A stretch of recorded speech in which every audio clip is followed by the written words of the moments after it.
Good morning. कैसे हैं आप सब? आशा करती हूँ कि आप सब अच्छे होंगे। तो आज का वीडियो शुरू कर रही हूँ मैं 7:30 बजे से। 7:30 क्या 8 ही बज गए हैं और आज प्लाट में आई हूँ तो एक नया काम मिला है। टाइम तो मेरा लगेगा ही फालतू, लेकिन क्या करें जी, करना तो है ही। बंदरों ने इतना परेशान कर दिया है कि अब ये छाया भी हमारे काम की नहीं रही। और जी ये दिन शायद सोमवार का ही है। मैं सुबह जल्दी ही नहा ली थी। नहाने के बाद मैंने अपना व्रत खोल लिया था और मुझे ये तब तक पता नहीं था कि पेड़ काट रहे हैं प्लाट में। मैं प्लाट में गई नहीं थी। सुबह गोबर डालने के बाद, बच्चों की तैयारी करने के बाद, फिर नहाना तो मेरा बच्चों से पहले हो गया था। फिर बाद में जब बच्चे जा रहे थे 7:30 बजे तो उसके पापा कह रहे थे कि ये किंसु के दादाजी तो पेड़ काट रहे हैं। फिर मैं दरवाज़ा बंद करके मैंने रोटियां भी नहीं बनाई, बस किंसु, निशांत और अंशु की ही बनाई थी स्कूल की। और मैं फिर झटपट से आ गई थी प्लाट में। मुझे पता था कि पेड़ का काटना इतना आसान नहीं है। एक उसे ऊपर से काट के गिरेगा तो नीचे एक उसे उनकी टहनियों को तोड़ने वाला चाहिए, दूसरा उसे ठिकाने पर लगाने के लिए चाहिए। फिर मैं चली आई थी कि बाद में ही होगा, जो काम है अभी ज़रूरी वह कर लेते हैं।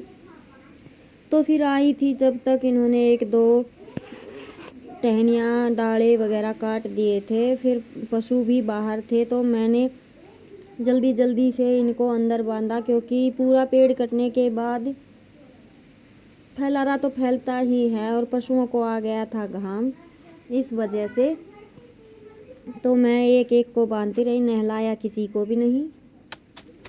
और ये पानी पीती रही तब तक मैं साथ के साथ जितना भी मेरी किंसु की दादी छांग रही थी डालियों को, उतना मैं साथ साथ डाल रही थी कि ज़्यादा फिर एकदम पड़ा दिखेगा ज़्यादा तो ज़्यादा तकलीफ़ होगी।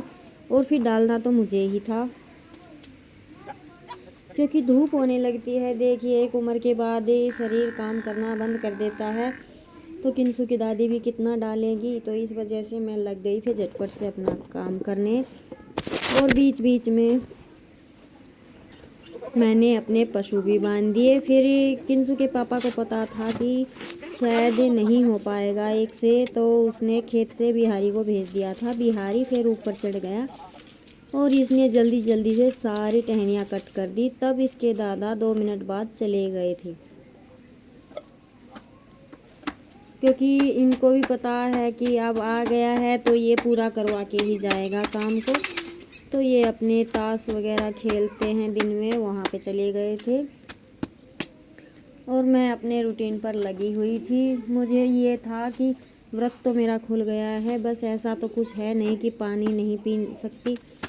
पूजा पाठ वगैरह हो गई थी तो मैंने सोचा कि पहले ये कर लेती हूँ, उसके बाद फिर साथ साथ मेरे पशु बन गए थे। और टहनियाँ किंसु की दादी काट रही थी, कुछ साथ साथ मैं भी पैरों से तोड़ रही थी। तो मैंने सोचा कि सब लग रहे हैं तो जल्दी होगा, ये काम करना है। देखिए अभी तक तो छाया का लोभ था, लेकिन अभी बंदर इसमें इतने बुरे हिल गए हैं कि ना रात को जाते हैं और ना दिन में। पूरा दिन इन टहनियों पर लटक के एक बार धरती की तरफ एक बार अंबर की तरफ झूलते रहते हैं, जैसे कि सावन आ गया है। तो परेशानी भी होती है। देखिए बच्चे हैं, हम हैं, मैं सुबह अकेली आती हूँ दूध निकालने के लिए, ये लोग तो सोए होते हैं। बोलती हूँ तो उठ लेते हैं, या कभी कभार पानी आया होता है तो तब उठ लेते हैं, लेकिन बिना बोले तो किसी को पता भी नहीं लगता। और इस नीम में से ही हमारी बिजली की डोरी को भी बंदरों ने कट कर दिया था, जिस वजह से नीम के परले साइड बिजली नहीं है। मैंने सारे प्लाट में बल्ब लगाए हुए हैं, लेकिन डोरी कटने की वजह से अंधेरा रहता है तो सुबह बड़ी प्रॉब्लम होती है। शाम को तो कोई काम होता नहीं, अंधेरे के बाद पशुओं का वो होता भी है तो पशु इधर ही, जहाँ मेरी सासू माँ तोड़ रही हैं टहनियाँ, वहाँ पे बनते हैं, तो इस वजह से। लेकिन किंसु के पापा कह रहे थे कि अभी नई डोरी लेकर आएंगे, तो आज हमने ये काम कर दिया अपना। 11 बज चुके हैं और अभी बस थोड़ी सी घर की सेटिंग करनी बाकी है, वो मैं अभी करूँगी। नहाना धोना मेरा सुबह ही हो गया था। तो अभी मैं आपको दिखाती हूँ ये कपड़े जो मैंने आपको कल दिखाए थे, ये वहीं पर पड़े हैं क्योंकि कल बिल्कुल टाइम नहीं लगा। 2-3 वीडियो एडिट की और बस इसी में लग गया फिर सारा दिन। फिर उसके बाद 2 सूट सिलाई किए।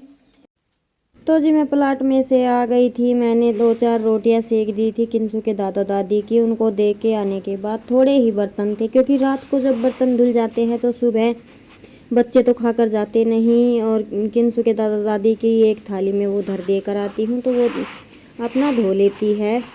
और मैं फिर ये कपड़े मैंने अलमारी से निकाले थे, कल इनके इनर मंगाए थे तो ये मैं फ़ोल्ड करके रख रही थी। मैं इसी तरह से फ़ोल्ड करके रखती हूँ सिलाई के कपड़े क्योंकि थोड़ी जगह में आते हैं और मुझे दिखाई देते रहते हैं। मैं अलमारी खोलती हूँ जबकि मुझे ये सूट स्टिच करना और ये करना। तो आज मुझे 2 सूट स्टिच करने हैं। देखते हैं शाम तक हो पाएगा या नहीं। 11 तो अभी बज गए थे। तो अभी ये कपड़े रखूँगी। कुछ धोए थे वो कपड़े भी फ़ोल्ड करने हैं। अब लग गई हूँ तो ये सोच लिया है कि एक दिन घर की काना समारी ही चली होती रहे। और एक ये सूट में लाल रंग का फ़ोल्ड कर रही हूँ। इसकी सिलवार की मोहरी बनानी अभी बाकी है तो ये करूँगी मैं। अभी इनको अलमारी में लगा कर पहनने के कपड़े करूँगी और फिर देखती हूँ 4 बजे तक मैं एक सूट स्टिच कर पाती हूँ या 2। देखते हैं, वो तो टाइम पर डिपेंड करता है या कोई डिस्टर्ब नहीं करता तो भी। तो जी चलिए लगते हैं अपने काम पर।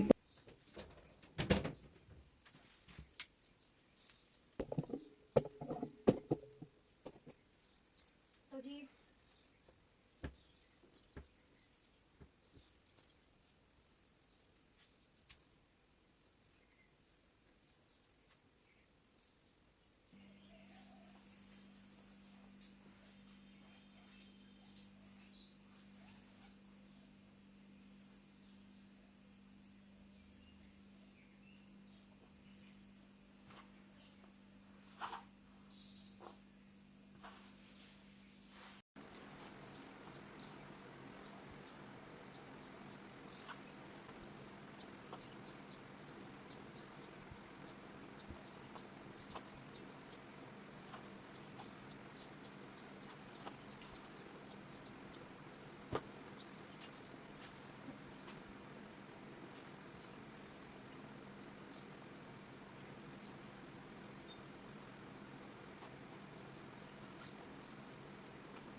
मेरा काम गया है निमट सारा, और आज तो बहुत एक्स्ट्रा काम थे पर हो गए सारे, बस यही ठीक है।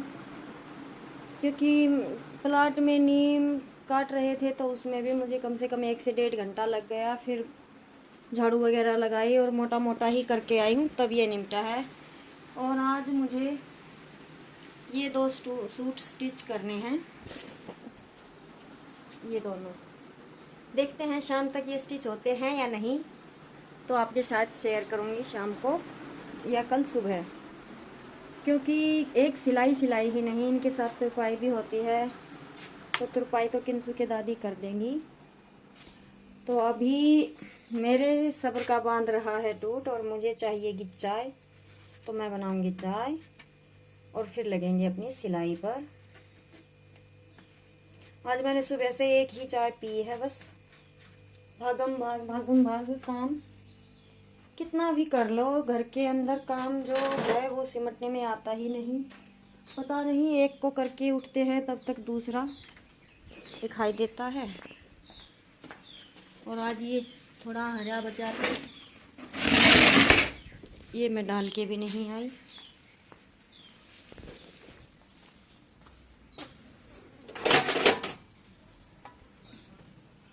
तो जी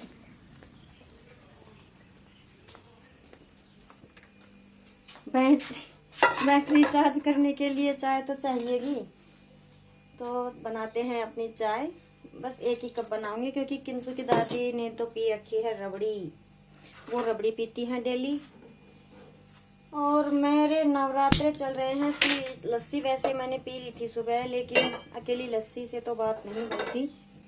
पता नहीं क्या है, पर चाय बिना तो बिल्कुल भी किसी काम में मन नहीं लगता। तो अभी बना लेते हैं चाय, और फिर अभी मेरा कोई काम नहीं है। जब मेरे सूट सिल जाएंगे, या तो शाम को या फिर कल सुबह, मैं आपको उसकी अपडेट दूंगी। दोनों सूट सिलने हैं, और एक सलवार मैंने बीच में छोड़ी थी, कल उसके मोहरी बनानी है। तो देखते हैं कंप्लीट होंगे या नहीं। और बंदरों ने इतना प्रकोप मचाया हुआ है कि हमारा नीम तो कट गया है, और मुझे कहते रहते हैं कि इस अनार को भी काट दो, लेकिन मैं ही नहीं मानती। हर चीज़ को कटवा रहे हैं, ये पता नहीं, हमारे यहाँ से तो जाते ही नहीं हैं। सारा दिन यहीं पर खेलते रहते हैं, और खेलते ही नहीं, नुकसान भी करते हैं। तो ऐसे में तो फिर ठीक नहीं है ना।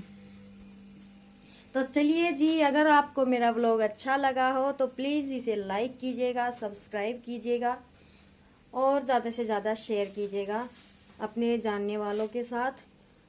और कल मिलते हैं फिर एक नए व्लॉग के साथ। Bye bye.